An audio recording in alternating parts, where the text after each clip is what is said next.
Olá, seja bem-vindo a mais um estudo do livro de Mateus. O Evangelho, ele não é dogma.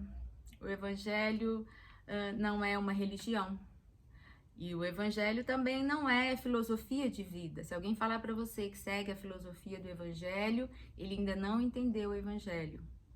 Se falar que segue os dogmas do Evangelho, também não entendeu o que é Evangelho.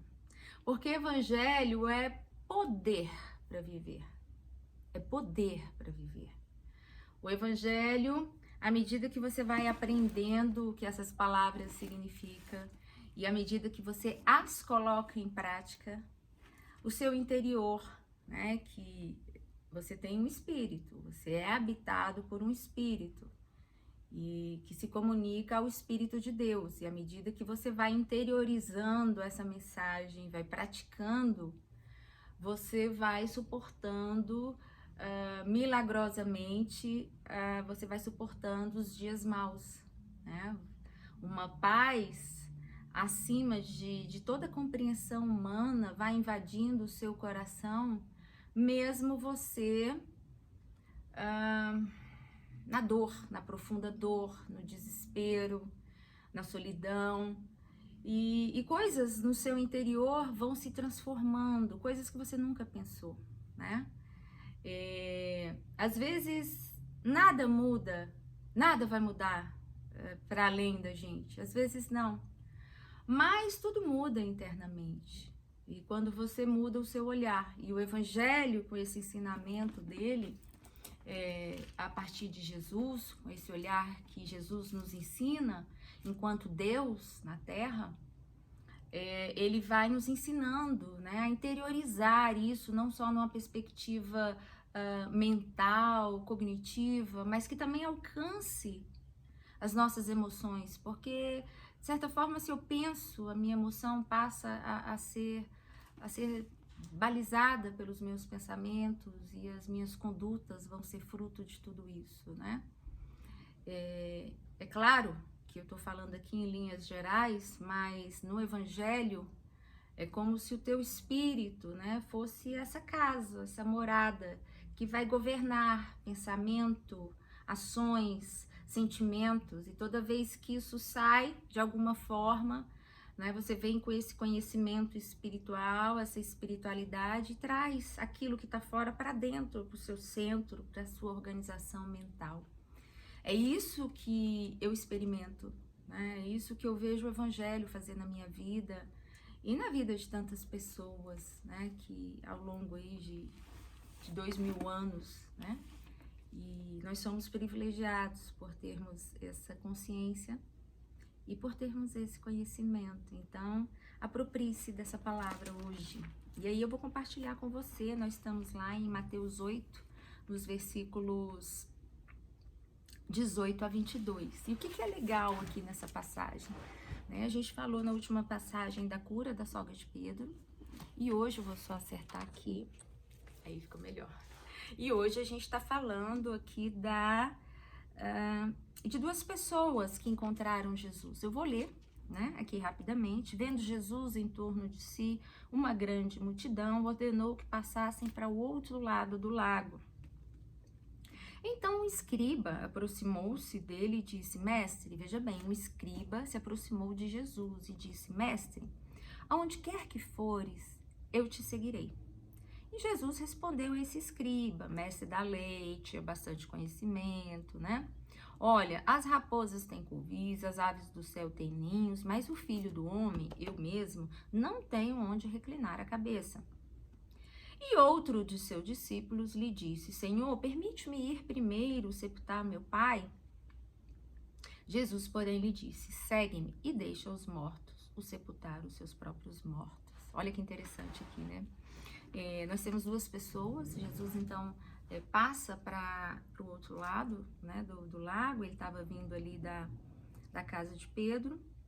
Ele viu que ao redor dele uma multidão começaria a se aproximar novamente, e ele então se aproxima dele, um escriba, né, um mestre da lei, e uma pessoa que tinha conhecimento, e conhecimento era uma coisa rara naqueles dias. Só a elite religiosa tinha. Primeiro porque não era todo mundo que sabia ler. Só quem tinha contato com os papiros eram, né, os sacerdotes, os escribas.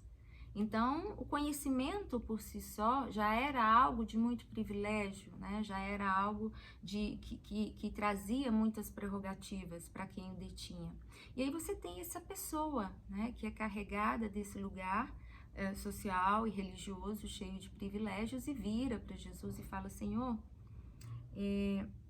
eu quero, onde tu fores, eu vou contigo. E Jesus, sabendo dessa situação, já diz para ele: olha, não é bem assim, aonde eu vou não tenho reclinar a cabeça. Todo mundo tem, mas o Filho do Homem não. O Filho do Homem, ele não tem. E talvez você esteja vindo com a ideia de que aqui os privilégios que a gente tem aqui no Evangelho são os mesmos que você tem como escriba da lei.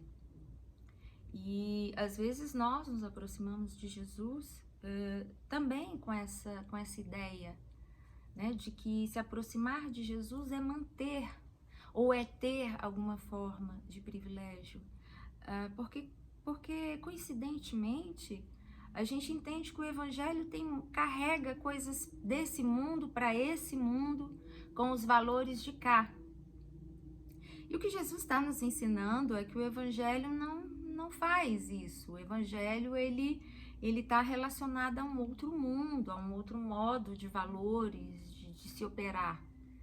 E então, Jesus fala para o escriba. Jesus poderia ter abraçado esse escriba, né? Jesus poderia ter dito: ah, claro, é seguidor que eu quero, vem para cá. Mas Jesus não é assim, né? Jesus não quer seguidores.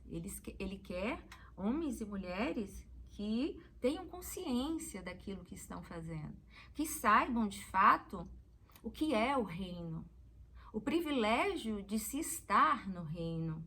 É isso que Jesus quer. Jesus quer homens e mulheres que saibam que as lutas dele não são lutas nem contra a carne, nem contra o sangue, como o apóstolo Paulo vai dizer lá na frente. A nossa luta não é contra uma dimensão espiritual. E por que é contra uma dimensão espiritual? Porque Jesus falou que o reino dele não é deste mundo. Então esse escriba se aproxima e Jesus já descarta, fala: olha, você está vindo com uma ideia, né, de quem vive dentro da complexidade da religião. E não dá para viver o Evangelho, a gente precisa se despir. Por isso que quando Jesus envia os discípulos, ele fala: ó, quem tem 2 túnicas, deixa, vai só com a túnica do corpo. O que ele está exemplificando com isso, deixar? É porque o caminho do Evangelho é isso, é você se despir o tempo todo. É o caminho da simplicidade, que se contrapõe hoje ao caminho de muitos líderes religiosos, né? Essa palavra, ela é dura mesmo com a liderança religiosa das igrejas e dos ministérios, mas ela revela o profundo da intensidade do Evangelho. Esses dias eu estava vendo alguma coisa na internet e eu vi um pastor conhecidíssimo aí da galera comendo num restaurante lá em Dubai, ali naquela região, um restaurante onde o garçom serve carne com ouro, né? E cheio de regalias e tudo. E eu fiquei me perguntando, né? Sabedores nós de que pessoas morrem de fome aqui do nosso lado, as cruzes estão sendo elevadas nas esquinas das nossas cidades. Eu fiquei pensando se faz sentido um pregador da palavra sentar nessa mesa de privilégios, de poder, sabe, de futilidade, né? Não é gastar o dinheiro, né, com o que é útil, mas é ser fútil, né? E eu fiquei pensando, será que esse é o lugar em que nós vamos ter voz para falar ao mundo? É uma questão a se pensar, né? E tem outra categoria de pessoas que também vão até Jesus, né? A Bíblia diz lá em Lucas, esse texto também é um texto que está em Lucas 9, que Jesus passa por um homem e o chama: segue-me. E esse homem vira para Jesus e fala: não, peraí, tem tanta coisa para fazer, Jesus, não é assim não. Eu preciso enterrar os meus pais. essa expressão não é que o pai talvez estivesse morrendo naquele momento, mas enterrar quer dizer eu preciso conviver com eles, né? Eu preciso cuidar, eu preciso ter a minha vida primeiro e depois aí a gente vê o que a gente faz. E Jesus vai dizer para ele, olha, não é assim não, deixa cada um viver a sua vida, mas é melhor você vir, porque deixar para o amanhã, a gente não sabe o que vai nos acometer, né? Essa palavra do Evangelho é uma palavra para hoje, né? Não é uma palavra para amanhã. A Bíblia diz que a gente deve buscá-lo enquanto se pode achar em Apocalipse, enquanto nos é possível, enquanto nós não estamos debilitados, enquanto a dor não bateu na nossa porta. É o que Jesus fala ao seu discípulo. Chamou. E esse discípulo diz, não, agora não é a hora.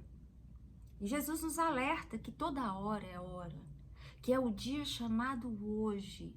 Se é esse dia que nós temos, né, de nos entregarmos, de colocar a nossa consciência, a nossa vida, o que nós somos, em favor do Evangelho, é nessa direção que a gente tem que caminhar.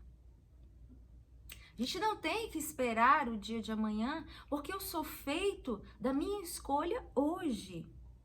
Eu tenho que compreender que essa dimensão espiritual me habita. E quando eu digo não a ela, eu estou deixando de me alimentar, eu estou deixando inclusive de me incluir no reino.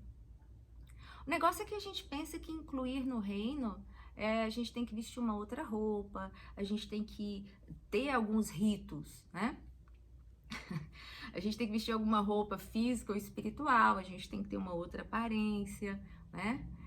Não estou aqui desconsiderando a seriedade e o papel que esses ritos possuem na nossa existência, né? Eles são necessários, mas eles são importantes, melhor dizendo, né? Mas para seguir a Jesus não são necessários. O que é importante para seguir Jesus é a gente dispor o nosso corpo e a nossa consciência nesse caminho.